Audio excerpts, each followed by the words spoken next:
त्यांनी पहिलंच कबूल केलं की माझ्याकडनं चुकी झाली. निवडणूक आयोगाचा नियम असा आहे की स्क्रुटनी चालू व्हायच्या आधी जमा झालेले फॉर्म हे डिस्प्ले करायचे असतात आणि मग त्याच्यावर स्क्रुटनी चालू होते, मग लोक ऑब्जेक्शन घेतात. मुळात मॅडम सगळ्यात पहिल्या तिथेच चुकल्या. जे 11 वाजता स्क्रुटनीच्या आधी जे फॉर्म लावायचे होते ते त्यांनी 3:30 वाजता लावले. याचा अर्थ पहिल्या नियमाचं त्यांनी पालन केलं नाही आणि म्हणून या सगळ्या वाद सुरू झाल्या. त्यांचं असं मत आहे, आम्ही ऍफिडेव्हिट त्यांनी नंतर मला आणून दिला पण तो आम्ही लावायला विसरलो. एवढी मोठी अधिकारी असं कसं म्हणू शकतो की आम्ही लावायला विसरलो? आणि त्यातूनच हा सगळा वाद सुरू झाला. आमचं म्हणणं आहे की संध्याकाळी 4:30 वाजता हा ज्यावेळेला वाद सुरू झाला त्याच्यानंतर मॅडमची मुलगी आतमध्ये आली आणि ती एक फाईल घेऊन आली. अशी एका लेडीजने तक्रार केली की मागे उभी आहे. त्या फाईलमध्ये आम्ही विचारलं काय होतं, तर त्या म्हणाल्या नाही मला माझं डिप्रेशनच्या औषधांची फाईल होती, तर ती औषधं आणायची होती म्हणून ती फाईल आणली होती. मी म्हणलं मॅडम ते व्हॉट्सअपवर का मागवलं नाही तुम्ही, 2 मिनिटात आलं असतं. तर त्यावेळेला मॅडम गप्प झाल्या. याचा अर्थ याच्यात कुठेतरी खूप मोठा घोळ आहे.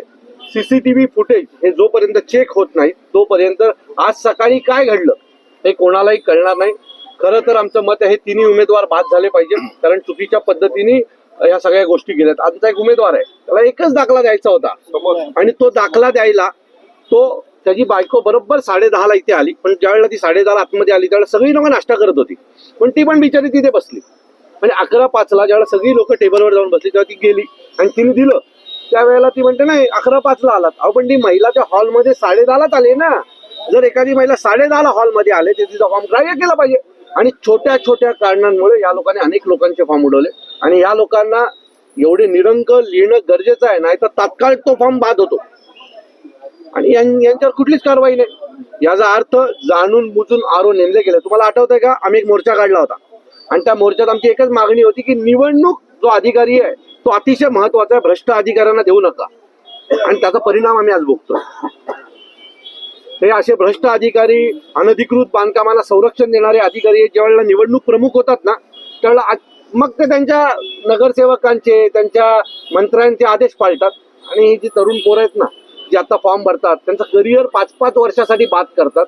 याच्यापेक्षा मोठं राजकारण काही नसू शकतं. आजची घडलेली घटना ही चुकीची आहे आणि याच्या बाबतीत सौरव राव यांना आम्हाला उत्तर द्यावं लागेल.